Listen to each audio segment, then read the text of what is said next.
Assalamu alaikum everyone. The topic I'm going to discuss today is buying on margin. The question I'm going to do is question 15 from chapter 3 of the 12th edition of Essential of Investments by KANE, BODIE and Marcus. So buying on margin is a very, very important topic and is so essential because margin trading is allowed in almost every country. So it's essential for everyone, anyone who wants to do trading, to know how to do margin trading. So the given question is that there's a trader who opens a brokerage account and purchases 300 shares of Internet Dreams at 40 per share. She borrows 4,000 from her broker to help pay for the purchase, and the interest rate on the loan is 8%. So I've just simplified the information we have. The number of shares is 300. The price per share is 40. The amount borrowed is 4,000 and the interest on loan is 8%. So the first part of this question asks us to do what is the margin in D's account when she first purchases the stock. So what is a margin? A margin purchase is a purchase where the buyer has less money or deposits less money with the broker, and he takes a loan from the broker. So this transaction where a purchase includes a loan from the broker is known as buying on margin. And the word margin itself means the amount of contribution by the investor. How much equity does the investor has in the deal? So what is the margin in D's account actually means what is the equity proportion of D's investment. So let's start. The number of shares we know is 300. Share price per share is 40. This is known. Now the market value of shares. The market value of shares is, using the formula, market value of equity is share price multiplied by the number of shares. And that is $12,000. The amount borrowed we know is 4,000. Now, what is the amount left? How much extra money was is between 4,000 that was borrowed and the 12,000 account? So that means a difference of 12,000 minus 4,000. 8,000 must have been in D's account for her to make this transaction. Now, the formula for margin is equity account divided by the value of the stock. So we know in her equity account, she has 8,000 and the value of the shares is 12,000. That's around 66.67%. So the initial margin that D started her transaction with is about 66.67%. Okay. The second part of the questions asked for, if the share price falls to 30 at the end of the year, what is the remaining margin in her account? Now, as notice the margin formula, margin is based on the equity account.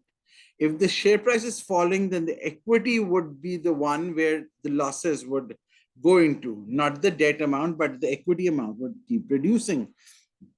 So when the share price falls, the equity account decreases. And when the equity account decreases, the margin also decreases.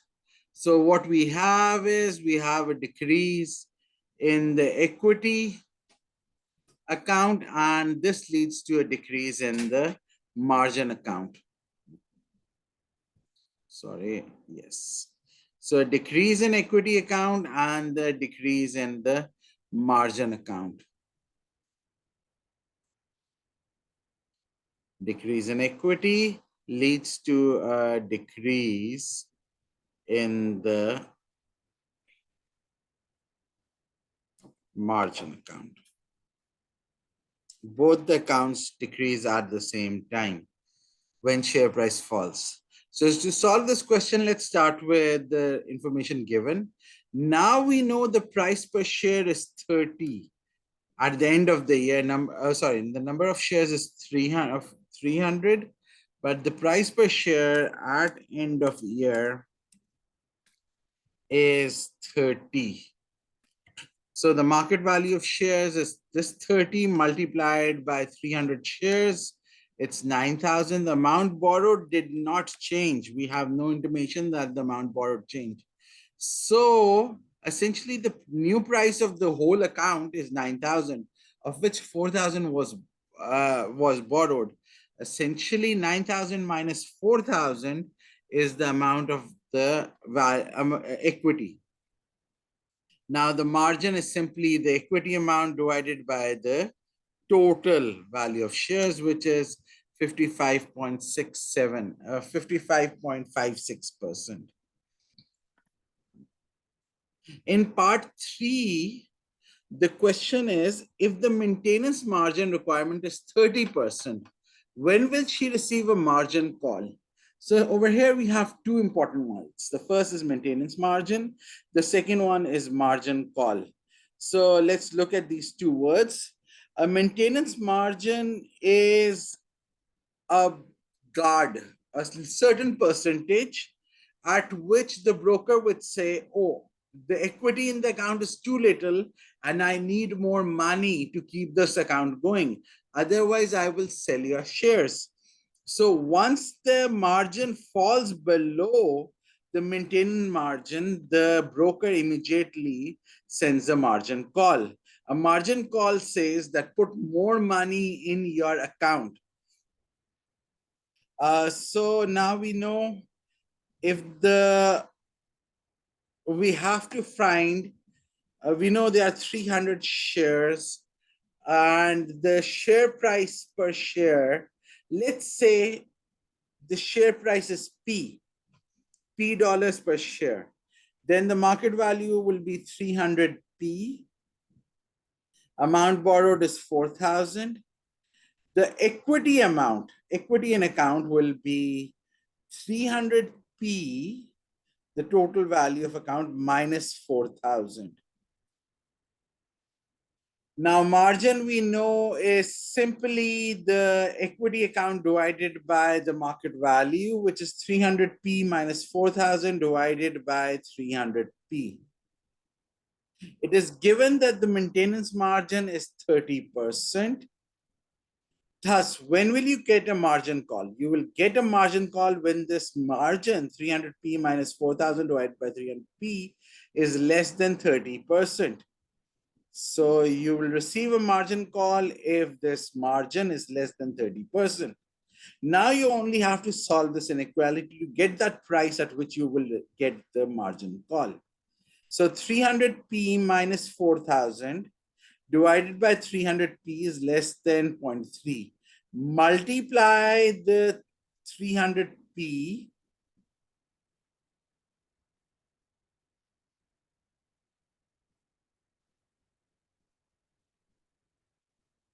multiply this 300P on the other side.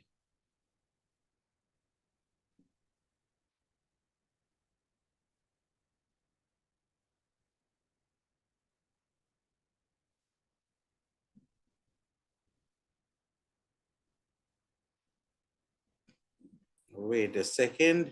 Sorry about this. So we have to multiply it on the other side. Once we do this, we get this equation. 300P minus 4,000 is less than 0.3 into 300P.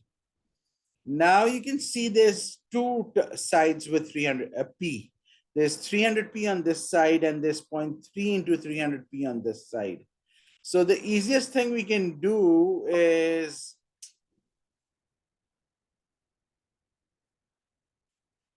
take this 300P on this side.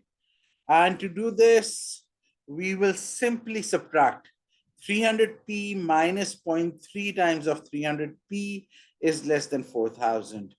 Now you have two terms with P. And when you have two terms with P, all you have to do is take P common. You have two terms with P, take P common, and you will get 300 minus 0.3 into 300 P is less than 4,000. Now to find the value of P, all we have to do is divide this thing on this side. This gives us P is less than 4,000 divided by 300 minus 0.3 into 300 P. Now this figure could be put in your calculator. 4,000 divided by bracket start 300 minus 0.3 into 300 bracket close. Once you do this, you will get the value at which you will receive the margin call. So by simplifying this, we get P is less than 19.05. So as soon as the price decrease to 19.05, 19.04, 19.03, the broker would send a margin call to the investor and say that they have to invest more money to the extent that they bring the account up to a certain level. And this is the time when you will get a margin call. A margin call, when you have a case of purchase of shares, is always happen when the price decreases. When there is short selling involved, then the margin call happens when the price increases. When there's no short selling involved, margin call happens when the price decrease. Okay. The last part of the question, I have changed this last part into two small parts.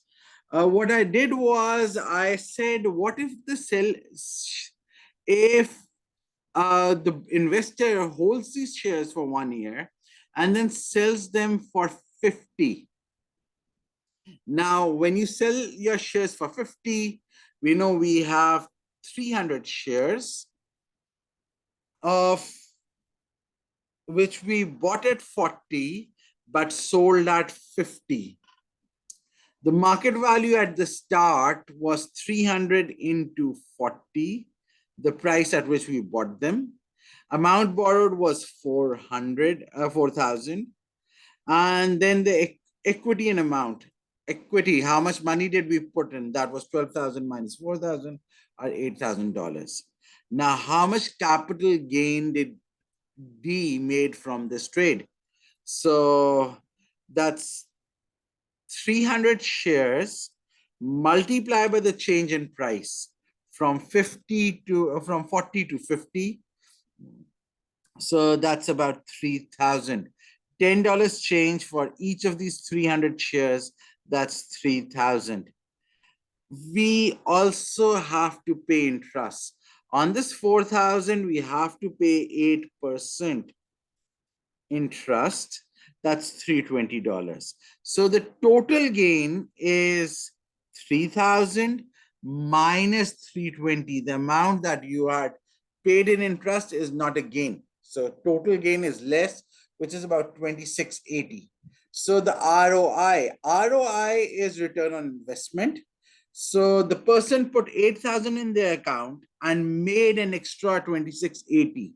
So ROI of this is 2680 divided by 8,000 or 34%.